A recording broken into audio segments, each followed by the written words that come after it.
Hello and welcome to the national debate. I'm Madhavdas G. If the Modi government struck the quote-unquote mother of all deals with the European Union, the new trade deal with the United States is just as significant.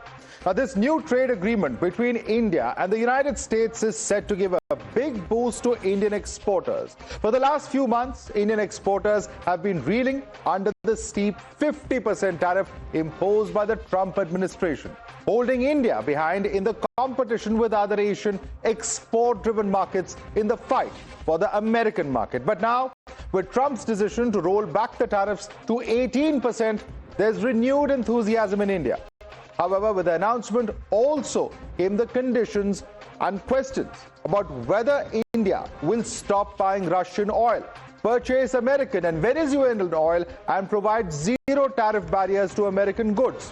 How practical are these demands, and how close will India come to executing them? And is this agreement a win-win for India and the United States? Today, we decode this on the national debate. And let me quickly introduce our panel. With us is R.P. Singh, national spokesperson of the BJP. Karan Verma, author, is with us. Vijay Sardana, senior economist, with us here in the studio. Ashwini Kumar Mishra, leader of the Congress party, is with us. Vivek Sailas, national spokesperson of Samajwadi Party. Anish Gawande, national spokesperson of the NCPSP. And we have Professor Dipanshu Mohan, Dean at Jindal Global University, with us. Thank you so much for joining us. And let me quickly take you through the first set of points that we are discussing. In fact, what is there before us in terms of what has been stated by the Indian government and by the US government. Let's quickly get that up on the screen. In fact, this is what has been finalized, as we are told. Trump's announcement is that the reciprocal tariff has been reduced to 18% from 25%. India will reduce its tariffs against US to zero, is what President Trump says. India committed to buying $500 billion worth of US goods. And there's also going on to say that PM Modi and I are people who get things done. Now, what has India's position been as far as all of this is concerned? The PM has outlined his Viksit Bharat vision. He says the world is moving towards a new global order. He's also gone on to say that India is doing future-ready trade deals, including that with the US. India is the voice of the global South on world forums and on track to becoming the third largest economy in the world. The nation has embarked on Reform Express, is what Prime Minister said, saying that Congress has no ideas, vision or plan as far as executing this is concerned. Union Commerce Minister Piyush Goyal has also spoken in Parliament. He has said that varying interests of both sides have been kept in mind while finalizing this deal, lower US tariffs than our competitors. It's also a fact that this deal will increase India's competitiveness, is what Piyush Goyal says. Labor-intensive sectors are going to benefit from this. He's also added that India has safeguarded agriculture and dairy, one of the most contentious provisions. Detailed contours of the deal will be out soon. It's just going to be a matter of days, is what the government of India has stated so far. But what has been the response coming in over here? In fact, we're looking at reactions coming in from the opposition. Rahul Gandhi, the leader of opposition Lok Sabha, says PM sold the nation as he's compromised. Let's look at the next set of statements that have come in. Priyanka Gandhi Vadra, have the interests of farmers been compromised, is what she's asking. There's also, of course, statements coming in from others such as Omar Abdullah, Jammu Kashmir Chief Minister. No clarity from government on what we have received from this deal. Akhilesh Yadav of Samajwadi Party says the BJP government must answer. What's the pressure? Let me begin first and foremost with our panelists, and let me start with you. Ashwini Kumar Mishra, the deal is going to be announced in a few days, says the government. They say that the interests of farmers have been protected, and they say this will be useful for labor-intensive sectors. On what basis are the questions of a compromise or compromise of Indian interests being raised by your party's leaders and other opposition leaders? Respond. Madhav, good evening to your viewers and fellow panelists. We are seeing a spineless government headed by a coward Prime Minister. He has compromised the national security and national interest time and again. How? If you look at this deal itself, when Trump imposed a tariff of 50%, everyone was advocating that it's a master stroke. Our economy will be will become self-sustainable. Make in India will progress. Now, who said that? 50% tariff is a master stroke. That was a master stroke. That was debated in the media. That was debated in the media that will make in India will improve. Who said it? No, you can't just not go on making allegations without substantiate that. Who said it is a master is stroke? entire BJP's ecosystem was advocating this, that... Sir, you name the person. 50% tariff You can criticize them. India will shine. No, one second. Ashwini, you can criticize the government. One second, just 1 second. Let me make it very clear. You can criticize the government all you want. But, the spit and run politics cannot happen. Substantiate what you're saying and then go ahead. So, do you believe that the imposition of 50% tariff on India was a diplomatic failure for the government or not at that point of time? Yes or no? No, yes or no? Either you accept that or you accept this. Otherwise, meetha gap, kadwa thu, ye nahi chalega. Either you tell me that was a failure, then we can debate on this. Either you tell me that was a failure, then we can debate on this. Was India the only country against whom there were high tariffs? Or were there other countries also? Why should we bother about other country? Because that's what's happening globally. Country.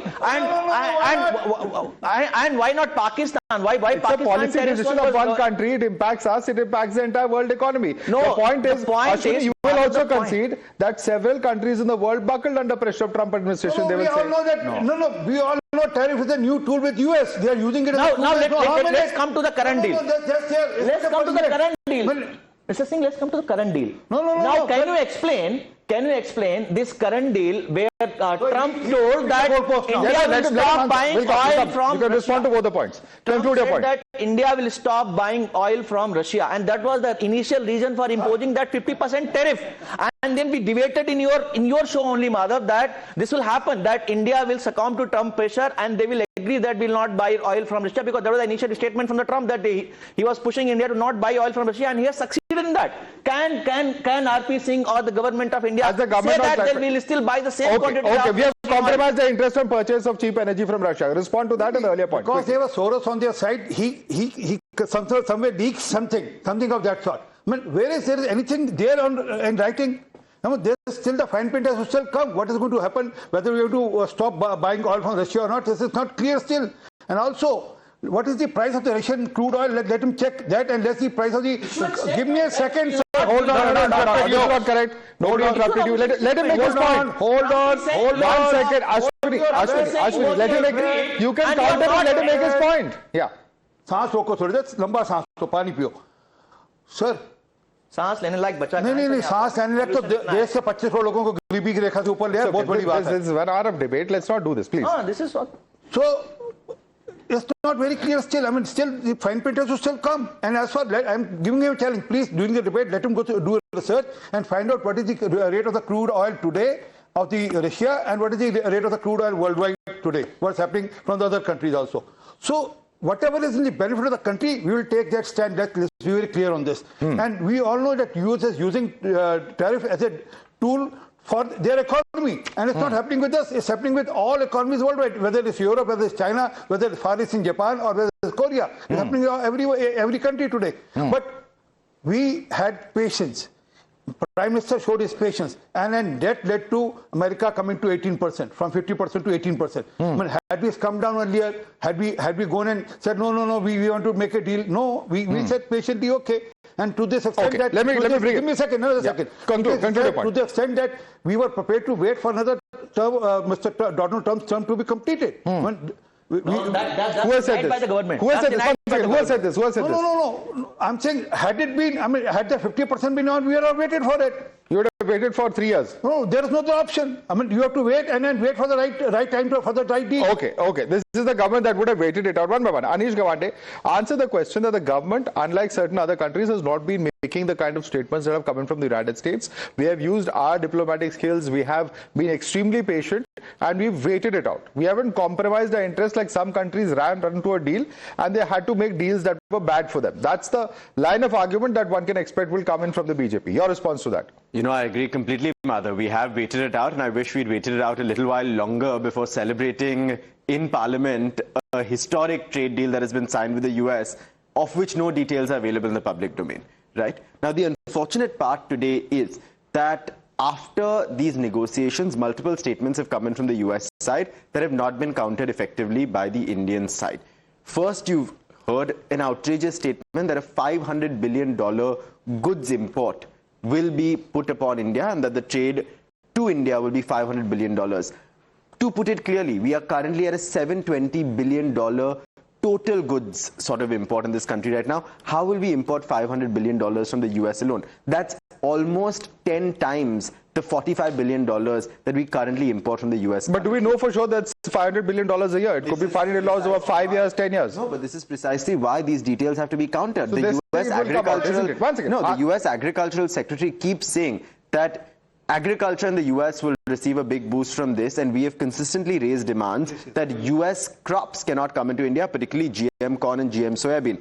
There is no doubt today that when there is a trade war against another country, GM crop to the country. Who is responsible for the GM crop to be brought to the country? GM corn and GM soybean are very different from GM cotton, sir, and these are distinctions that we've drawn both while in power and in opposition. Okay. But when a trade war is being engaged on against the country, it is very clear that all political parties stand together.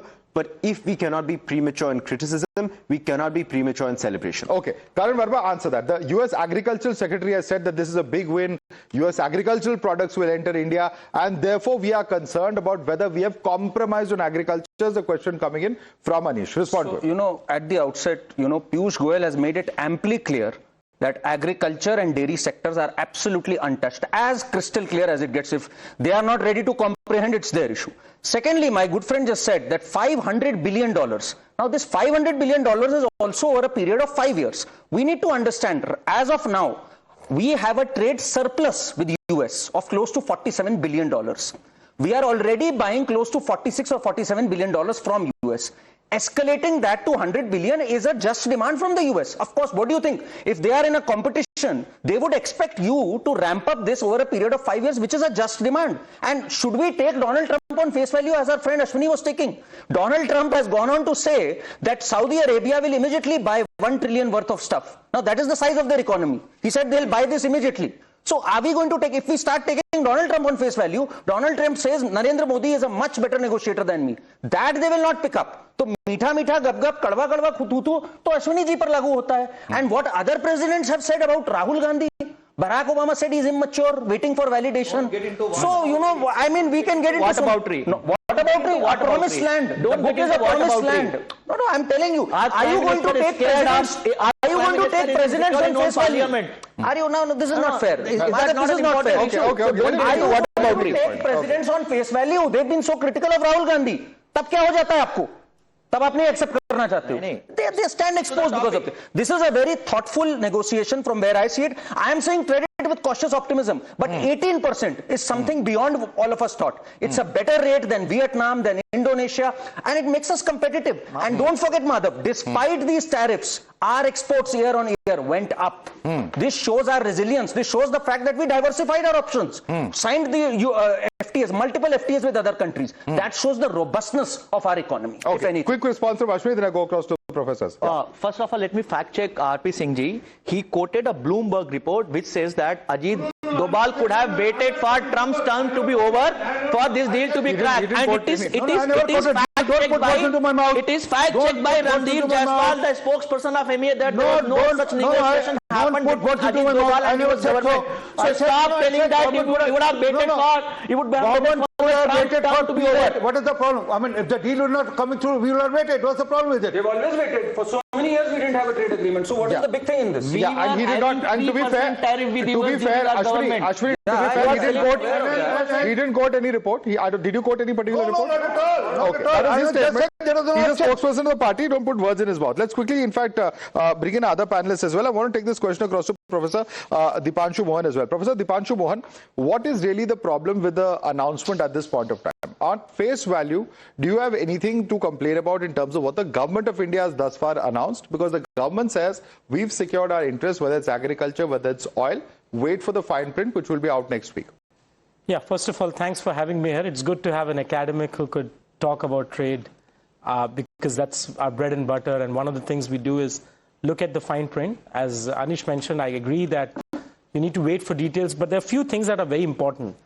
This was a deal waiting to happen both for India and the US. US was as eager in getting this deal signed as India was. And I think it's important to put that in perspective because the American markets were getting hammered with the nature of tariffs that were imposed on Indian products.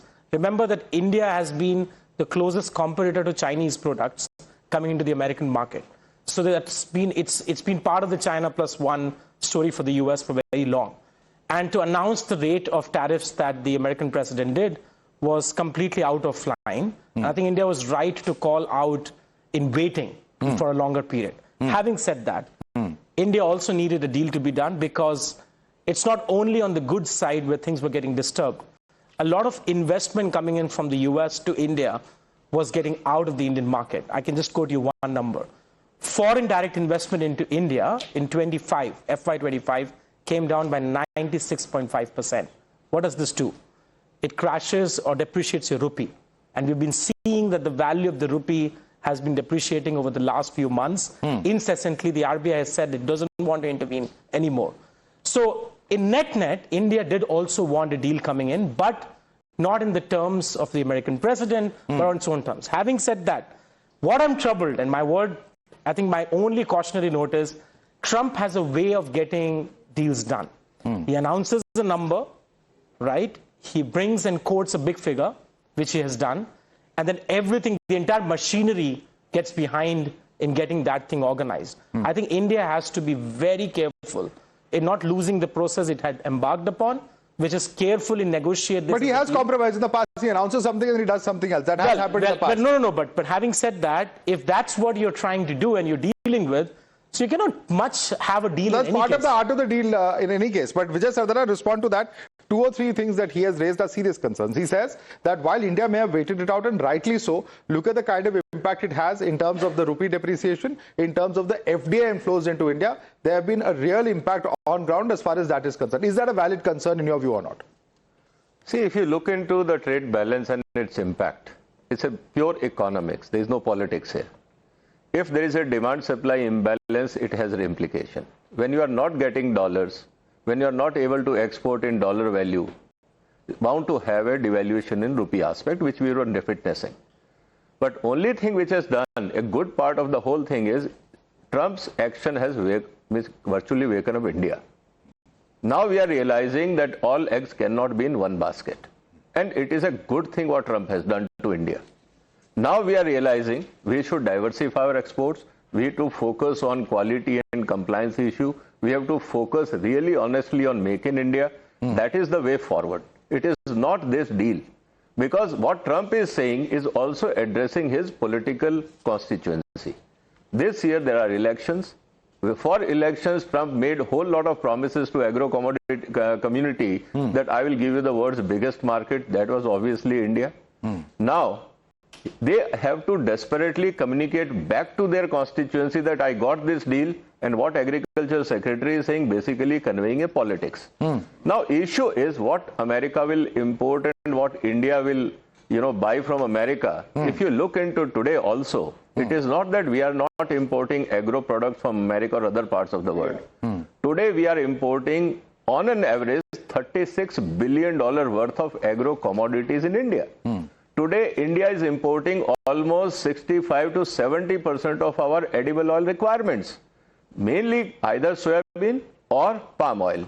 Soybean is coming either from Brazil or Argentina. If US gives you better deal, see, government is not buying, please understand. It is purchased by private sector.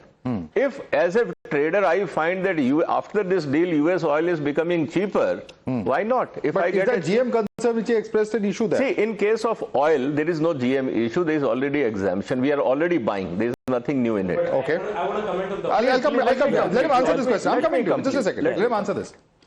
Now, as far as other concerns are there, in the case of maize, we have to see what is the deal. Are we going to get maize or we are going to get ethanol? If we are going to get ethanol and if it reduces our import bill of crude, again, there is no issue. We are just shifting from one basket to another one. Remaining things which are likely to come in this deal, which I can anticipate, is dry fruits, which we are anyway importing. The demand is going up. Okay. There will be some aspects of temperate fruits which we don't grow, like berries, which is a cold climate areas. Right. We can import that. We are already importing. There will be some reduction in duty that we can look at it. Okay. There are very clear which could be give and take, which yeah. is defined. So just let him answer one simple question. And I want you to answer this. The point, you can respond to him, but it's a fact that this deal's announcement has happened weeks after the India-EU FTA happened. That's not the only FTA that's happened over the last a year or two. Absolutely. There's also the deal with Oman, with New Zealand, Absolutely. with the EFTA, with Switzerland, Iceland, Liechtenstein, and Norway, UK, so on and so forth. So the point is, this is a government that says that there are negotiations that have been on for years on end. Yeah. We have actually formalized these deals with these big markets, which is securing our interests and in fact even diversifying India's own export interest and economic interest is concerned. No, so I'm not contesting that. That's all fine. India's been realigning its trade policy for some time now. All welcome. I have to mention this, which is a very important point on oil. The Russian oil buying was never part of any trade negotiations. The foreign minister is himself. Sir. It's not the crude. He's talking about edible oil. Let me make. Okay. All right, One let me by make one. the point. So if you just replace, for example, the claim that Trump has been making is India would cut down or not stop buying from Russia. I just want to quote for your viewers a number. If you replace the $60 to barrel Russian crude oil price, India was buying the Russian crude oil at a discounted coupon rate, right? If this discount goes away, there's a new rate that India would have to import it on, which is whether you get it from Venezuela or the US, it's roughly around $75 per crude oil barrel, and it's going to cause, if not less, around a 7 to 7.5 billion spiral on the inflationary end of things for the government to bear. Okay, now but the government, which means if and only if the deal is going through, what do you want to do? And Trump does this very smartly. He tries to get a bilateral deal while imposing what India or another country can do with respect to another country. So India has to stand its guard, which it has been trying to do. And it's actually said so. That's what the government has said, that they're going to buy oil wherever it's cheapest. The catalyzing agent of the India-US deal has been anchored through the India-EU trade pact. There's no doubt about it, which makes now India to have more leverage than it appears. Yeah, so it has leverage. So what is the issue then? Because he says that is it possible that our crude purchases could impact upon us in terms of an inflationary impact that he suspects if it's about $15 per barrel. Mr. Sardana, I'm coming to you. Mr. Sardana first and then others. What is the price of Venezuela oil today? At par with Russia. See, we have to look into whole options. See, and second thing, who is buying from international market? If private sector is buying, can you force them to buy from a particular area? At the best, you can say public sector department, which government can dictate. Today, we have an era which is a Russian company in India. Will they stop buying from Russia? Will they go and buy from America? See, point is, we have to look into how winding down operations. See, my point is, you have to understand how actually trade happens. It doesn't go by what the agreement says. As a trader, I will go to the world market and buy and pick up the best possible deal. And I'm a private sector. I'm also interested in my bottom line. I'm not here to do politics between Trump and Modi. So we have to understand the game. Yes, there is a framework. How it is implemented, it is up to the players. You are opening a gate. Whether to enter the gate or not, it is up to me. Correct. So point here is that you should not say that government or Modi is going to buy oil and Trump will stop buying oil. That is not the way it happens. You are putting a framework. Actual implementation happens by the private traders. There are a whole lot of countries, those who can give you zero access. Will you buy and sell there? No. Today, you have an agreement. For example, you can export. Take example of, we have mother of all deals. What was the tariff? Tariff was only 3.6% in case of Europe. You made it zero. We are anyway paying 5% GST. So it's nothing great deal, you got it. Problem was never a tariff in Europe. Problem was quality, which we call it non-tariff. We are not able to deliver as per the quality norms, hence you are not able to export. So it is not that deal will make everything break or make. You have a lot of other reforms that are able to comply with the norms and how you are going to service the market. Right. So it is not the politicians will decide. They have created a framework. It is now up to the trade from where to buy, what to buy, how much. And the regulatory practices, etc. I'm going to come to Vivek Salas. This is what Akhilesh Yadav has said. He has said, हमारे किसानों को खेती बाड़ी और आय कम हो जाएगी और ये मजबूर होकर अपनी जमीन अमीरों को और कॉर्पोरेट को बेचने पर मजबूर हो जाएंगे. Isn't this a clear attempt at spreading fear-mongering without even the fine print coming in? No, not at all, Madhav. It's not about fear-mongering. Rather, it's very serious, There are three things that I can say. First is oil, second are the farmers, and third is the MSME that is going to be affected in India. While buying the Russian oil at 30% discount, we were paying them in Indian rupee or ruble. Now 60 million of our dollars, 60 billion every year will be going to the US or the Venezuela, and we'll be losing the foreign exchange. That is a very important point. But were we buying oil from Venezuela earlier also, before the sanctions were imposed? We were buying 39% of our oil from Russia. And if you see, right now, before Russia, I'm saying. Wait, sir. Before Ukraine, Someone what are we buying? No, wait. Less than 1%. Please let me complete. Please let me complete. You can counter me afterwards. You know, please. You know. Right now you said that Naira is a company, it will be buying, wait. You said Naira is a company, a Russian-based company, they would be buying oil from Russia. But why did Mr. Mukesh Ambani had to issue a letter that we are not going to buy any oil from Russia now? What was the pressure on him, you know? Cotton is already at 0%. Now, what the Agriculture Secretary of the US said, we all know that. But Carolina, the spokesperson of the White House, said the similar thing, that agriculture products are going to be, imported to India from the US at 0% tariff. That includes fruits, vegetables, dairy, corn, dal, and soya bean. That is going to affect our farmers very much. Do you know the specific categories, which fruits will be impacted? What will the price of corn be in India? What will the price of tomato be? At least, know which categories will become more impacted? I'll tell you what. Question for Mr. Silas. No one else, only Mr. Silas. Yes. You know, the cotton, the MSME for the cotton is 2,400. And for the corn also it's 2,400. But in today's scenario, will the price of corn go up or down? Wait, it has come down to 1,200 after the deal has been announced. What are you talking? People are not buying. They are waiting for the American corn to enter India. On what Where will our farmers go? On what Where will our farmers go? If from? Products are imported from the US as $500 billion is the target, what Mr. Trump said, where the farmer, India is going to be a go down of the US. Okay. As far as these India is going to be a go down of the US. Respond to that. Karan Verma, would you like to respond to that? I don't know where this granular, crystal clear data is coming from, because I certainly have not seen it. Maybe I've missed out think something. Vivek Ji is privy to all these important documents. I think he alone knows the fine print of the deal. Let me speak, sir. Let me speak. Do you know what is the deal all about? No, Can you tell me? Nobody knows. That's why I'm saying, how do you know? Do you know, Mr. Silas? How do you know? Then counter the US Secretary. How do you know? Say she's lying. So, say Donald Trump is lying. Of course. Say Carolina is lying. No. One second. Okay. Just say there, whatever they're saying is absolutely false. Okay. Please. कभी भारत के लोगों को भी पढ़ लिया करिए, शिवराज सिंह चौहान का बयान पढ़ लीजिए, पीयूष गोयल जी का बयान पढ़ लीजिए. अरे किसानों से कॉम्प्रोमाइज नहीं करेंगे. ये बोलते जाएंगे कैसे होगा? यही कहा. Okay, let him respond. दूध और पानी का पानी होगा. He's made a point that are you going to refute the secretary? Do you know Mr. Trump very recently said, who is this stupid person who has hired the Fed secretary, Powell? Turns out it was Donald Trump himself in 2017. So this man they want to trust. They want to say 70% farmers तबाह हो जाएंगे. उसकी एक statement put. And there are two red lines. There are two red lines. He is not letting me speak. Let him speak. There are two red lines. What Sir also said. Cereals and dairy. There is no entry in cereals and dairy. Others, like as you said, avocado and fruits and other things, of course there is an entry. There has been an entry before this also. But can they sell? I mean, can they sell here? That will be a challenge for them. And it's only fair. It's very clear, Vivek Ji, that in dairy and in cereals, there is absolutely no compromise. And $500 billion is for 5 years, where we are already buying $47 billion.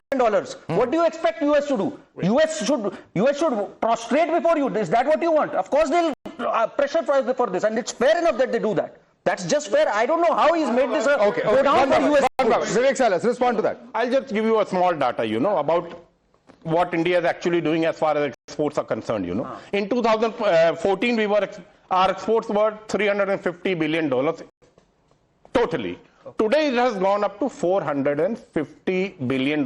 That is, in 12 years, 11 and a half years, an increase of 30%. If you compare it to Bangladesh, they are up by 240%. Vietnam is up by 300%. You can judge the pace where India is going. Okay. Yes, that is the thing. So what is the question you're asking? They have not grown. I agree to someone who said that we have to increase our MSMEs and the quality of the products. Then only our exports can increase. Okay. And which is not happening in I have to India. make a small point on agriculture. I think it's 825 billion, if I'm not mistaken. Is this data actually adding up? 400? Yeah. 450. I said 450, sir. Rather, it's 440. Okay, let him respond. Okay. See, as far, again, I'm saying if my industry is not manufacturing quality product, you can't export. And that is what Prime Minister is now repeatedly saying. We have to, today also in Parliament, in Rajya Sabha, in the closing remarks, he said we have to focus on quality and compliance. Government can only create a road. How to drive and reach the destination is on the private sector. If Indian private sector is not willing to invest in R&D, in skill development, in product innovation, what government can do? Can you force them? Now, only way to do is Government of India has to change their policy that only incentivize those companies who invest in R&D and exports. Then you have to change your economic policy. Will opposition support that? So my point here is that you don't blame anything and everything on government. It is their job to enter into a trade deal. Again, I'm giving you an example of Europe. All FTAs were signed. Most of the FTAs are becoming a loss-making deal because Indian companies don't want to invest in R&D, they don't want to invest in human capital development, they don't want to do on market intelligence. Make in India land. Absolutely. One by one. You can respond. The lion has become a fox. Made in India. Make in India. Made in India. Stand up India. Let him speak. Let him make his point. India. Dance India. One by one. You can respond to him. Economic problem. Let him answer. Then you can question him. आप मेरे को ये बताइए, adulteration आज हिंदुस्तान में लोगों को मिलावटी खाना मिलता है, सरकार बना रही है? Accept the fact. Accept the fact. Governor सरकार कर रही है ना? मैं वही कह रहा हूँ. Government has to. Wait, one second. One by one. No, we're not. We can't. If there, of course, there is a. One second. Certainly, if there are unfair practices, then it's the job of the government to come and crack down upon that. But let me just bring in. Of course, implementation, regulation, definitely better implementation. There's no doubt about it that our standards and whatever regulations are required have to be brought in. Let's quickly bring in some of the reasons why this is so significant as far as the global economic environment and India's own economy is concerned. The points we're making are about this. The volatile markets amid the US-Europe tensions makes this so important. The second reason is a weakening rupee to the dollar equation, which we were just discussing a short while ago. Decline in India's nominal GDP figures also. The fourth reason, competition with Asia to attract manufacturing into India. There's also the fact that US being India's largest export destination. The major sticking points, and let's take a look at these one by one. The concern of protecting farmers' interests and safeguarding their livelihood. The opportunity of better market access, scope to negotiate for sensitive farm products, and the threat that tariffs cuts could prompt US push to dilute MSP. This is as far as the agriculture sector is concerned. The other threat of Indian agricultural exports could be heavily taxed in the United States is what we are told. Now, of course, the concerns as far as dairy sector are very clear. Prevent GM contamination, protecting food security. The threat that US has flagged India's GM-free rules as dairy trade hurdle. The opportunity here is to push for recognition of India's certification standards as far as the dairy sector is concerned. Let's move on to the next slide, if you can quickly get that on the screen. Major risk, of course, as we mentioned over here, to exports as well as domestic regulations in terms of the threat there. Auto components is another area that we're talking about. The concern, protect export competitiveness of Indian manufacturers. The opportunity here is deeper integration into US auto supply chains. If that will happen or not, we don't know. But the threat is high tariffs pose a threat to manufacturers' revenues in this particular case as well. What exactly is US looking for? US has clearly come out to ask that India must stop buying Russian oil completely. They've also come out, let's quickly get the next slide up on the screen. If you can bring that up. Yeah, India must buy Venezuelan crude oil instead is what they've stated. The third claim is that slash all tariff and non-tariff barriers for US products here in India. Fourth claim, buy 500 billion worth of US products. And let me quickly take this right back to our guests as well. And Professor Dupu, if I can bring you in on this, these are what US wants. The government, Professor Dipanshu, has not yet confirmed that all of these would be granted or in what manner these would be granted. It's quite possible, for instance, in agriculture that we were discussing, that there would be some compromise in certain sectors, but what is core to India's own farmers in India's own interest would not be compromised upon. Is that something that is very hard to Absolutely. believe? I mean, there's no doubt about that. And I must, for your viewers, tell that despite the tariffs that the Americans have imposed on India, if you look at the trade data in November, there was actually a jump in India-American bilateral trade by 19.4%. Our goods exports had gone up to $38.13 billion. So India was not out of the trade negotiation in any way with the nature of trade that was already happening. And I think this is a key point that the Americans would also have kept in mind, that India is already trading a lot, or American industries are already dependent on Indian products, which we call in technical terms as inelastic demand, right? So irrespective of price changes, we'll keep demanding those products in any case. Having said that, what is very critical, smartphones are going out from India's export market to the US, and there's a jump by 216.9%, 216% jump, which is Apple. Mostly, a lot of this manufacturing is going by Apple. The two sectors which have been worst hit are gems and jewelries and textiles, which are labor intensive. And the Minister of Commerce, which is Piyush Goyal, he's right to say that a deal can allow labor intensive sectors to come back on their sheep, which is the right thing to do. Having said that, this $500 billion number, which is often being said, you have no clue how the net exporter, that is India, is to the Americans, may become a net importer if this is the path we are going. So we have to be very cautious in what we are purchasing from the Americans. I think not just agriculture. But we just said that. What if it's over 5 years? No, I don't think so. I don't see. Trade doesn't work. I agree with one of our counterpoint points that trade doesn't work as if we dictate how many people would buy. But if you have things as commitment, binding commitment to a particular amount, and you open up your markets, which is what agricultural sector would do, it will decimate domestic industry. Okay, will our domestic industry be decimated if that actually happens, the $500 billion? Just now said that our leather industry, our garment industry, our textile industry will benefit from the deal. But coming to the agriculture part again and again, let me be very clear. Remember RCEP, the deal was called off. I mean, after 7 years, Prime Minister said nothing doing, because we can't compromise our dairy sector, our agriculture sector for New Zealand and Australia. Had we gone with that deal which UPA started, we would have been totally stuck. So, for Prime Minister, it was the agriculture sector which was predominant for any deal. And also, let me quote from the Shivraj Singh Chauhan's statement. मैं एक बार फिर कहना चाहता हूँ, किसान अन्नदाता है, अन्नदाता मतलब जीवनदाता है, उनके हित ही देश के हित हैं और वे सुरक्षित रहेंगे. There will be no compromise on farmers' interest. What else do you need? I mean, you are just believing in whatever is being quoted by anyone in the world. We are not bothered. I mean, what is being quoted by my minister, that is relevant and that's important. Okay, Anish, I want you to come in on this. You have also repeatedly said that our farmers cannot be up for sale. If the government is assuring that that's not going to happen, where's the concern? What is the fact of which the objection is? One by one. No, Anish. Very simply, Madhav, we want specifics. If Shivraj Singh Chauhan ji is saying that Indian agriculture will not be compromised, will he specifically say that GM corn and GM soybean will not be imported? Will he specifically say that ethanol will not be imported?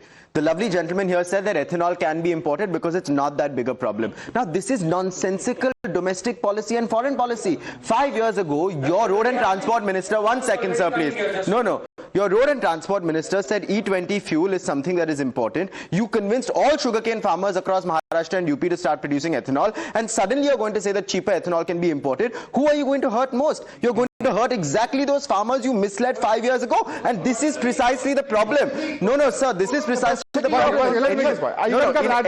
Let him make his point. Trade deal, there is a winner and there is a loser. With the Europe trade deal, we have highlighted time and again that the carbon compliance norms on Indian companies hurt MSMEs most, hurt small industries most, hurt farmers most. In this deal as well, this is precisely what we're worried about. You're going to benefit big industries through this deal. You're going to hurt farmers, and the devil lies in the details.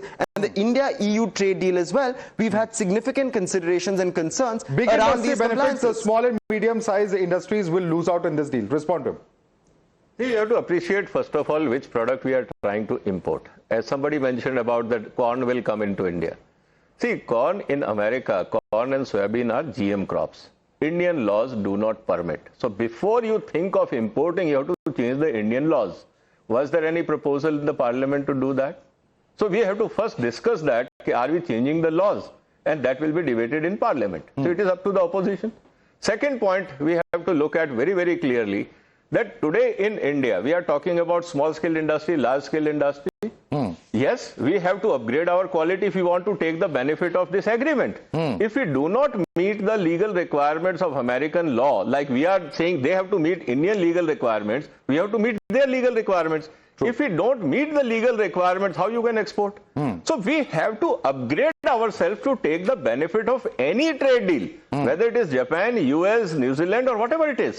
So I'm focusing, instead of going into hypothetical arguments when the details are not in public, let us focus on capacity building of India. And that is what I'm saying, that we have to honestly now seriously look into how we can strengthen Make in India. Okay. That is the way forward. Quick rebuttal from Anish. Quick rebuttal. Heavily subsidizes its own agriculture, flouts all WTO norms and pushes those products into India. That is okay, but India should not safeguard its own interests. We should not subsidize our farmers because that is what the government thinks. You have a law which is India's norms. Where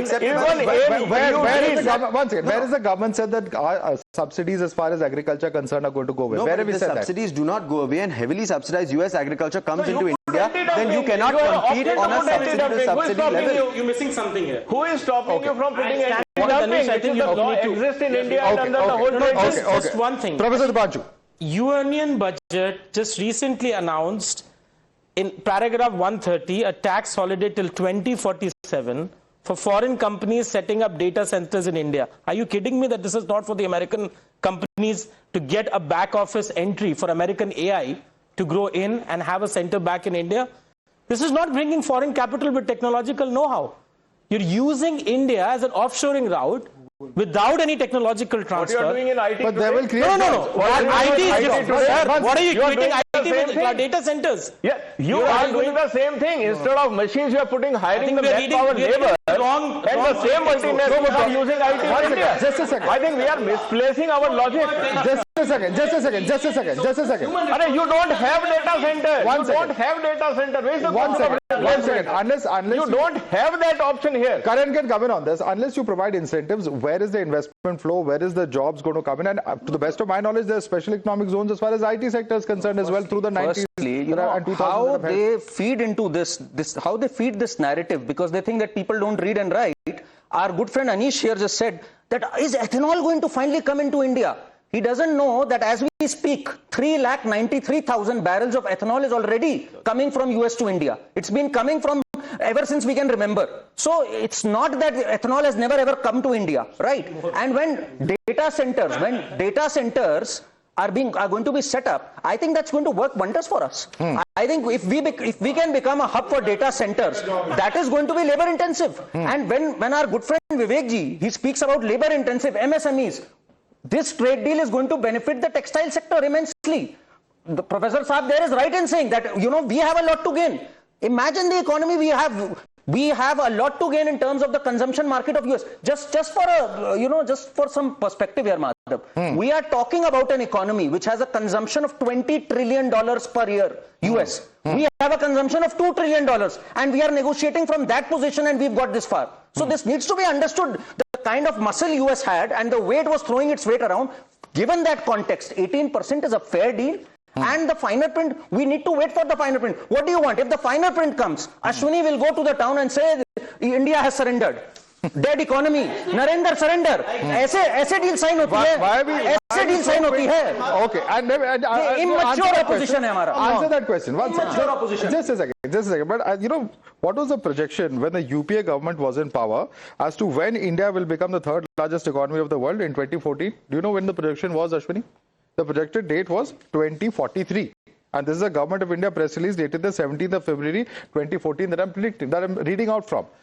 Clearly, this government will come out to say that those targets have been clearly, brought in much further ahead. We're talking about a time frame about 2-3 years from now. We're already the fourth largest economy. And the question that he is repeatedly asking, and the BJP keeps asking Rahul Gandhi, is why so quick to read and, put ahead whatever Trump is saying. When he says dead economy, Rahul Gandhi repeats that. Why? Let me answer that point by point.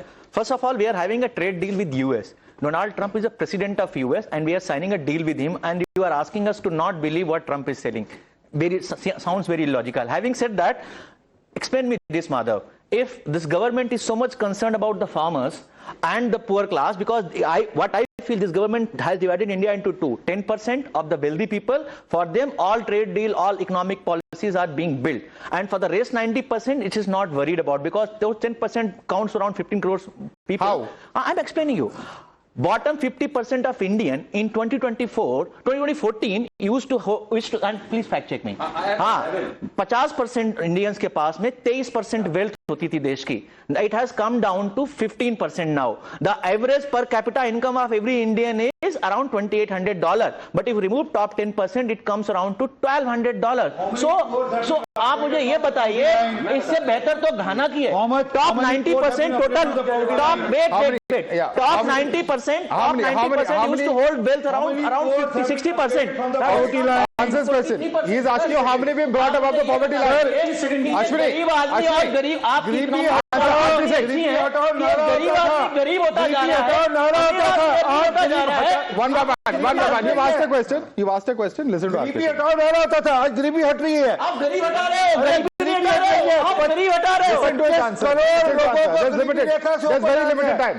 Okay, Karan Verma. जिन्होंने कहा 90% के लिए क्या हो रहा है, ये toilets किसके लिए बने हैं, ये नल से जल किसके लिए बना है, ये गैस कनेक्शन किसके लिए बना है, ये टॉप 10% के लिए बना है, ये टॉप 10% के लिए बना है. इनका कहना है ये सरकार ने बॉटम 90 के लिए कुछ टॉयलेट बनाओ, सोशल सेक्टर स्कीम्स किसके लिए है. करो आप. Okay. ये हालत है. Quick 20 seconds. Very quick 20 seconds. You know, we are talking about farmers. And Sardar R.P. Singh quoted about what Mr. Shivraj Singh Chauhan has said कि हम अपने हिंदुस्तान के किसानों का कोई भी प्रोडक्ट कॉम्प्रोमाइज नहीं करेंगे. उनको ये भी बोल देना चाहिए था, यूएस जो है अपने किसानों को 25% सब्सिडी देती है. मैं उस समय खुश होता जब शिवराज सिंह चौहान कहते कि हम अपने किसानों को 50% सब्सिडी देंगे, तब मजा आता कि ये डील हुई है. आज पेस्टिसाइड लेके सब कुछ यूएस डील में आएगा कि हमने 50% सब्सिडीज दी है ना किसानों को बचाने के लिए सर. और ये भी कहते हैं कि डोनाल्ड ट्रम्प और क्या मर जाएंगे आप. Mr. Sardana, quick closing comments. Are we discussing the India-US trade deal or the India-US agriculture deal? I'm a little confused. I think we are mixing everything in with politics and economy. Problem is, if you are talking economics, be logical. Politics can be in any direction. My only way of looking at it is that yes, you want to give subsidy to farmer, more than happy you make it 100% subsidy, I have no problem. Just tell me who is willing to pay more tax. Or do you want government of India to borrow more from the banks and put the future generation in a debt trap? All right. The point is they have to give answer also. I don't mind it. All right. We'll have to leave it there. Gentlemen, completely out of time. Gentlemen, we have to wrap up this edition of the National Debate. I'd like to thank R.P. Singh, Karan Verma, Vijay Sardana, Ashwini Kumar Mishra, Vivek Silas, Anish Gawande, Professor Dipanshu Bohn. Thanks so much for joining us on this edition of the National Debate.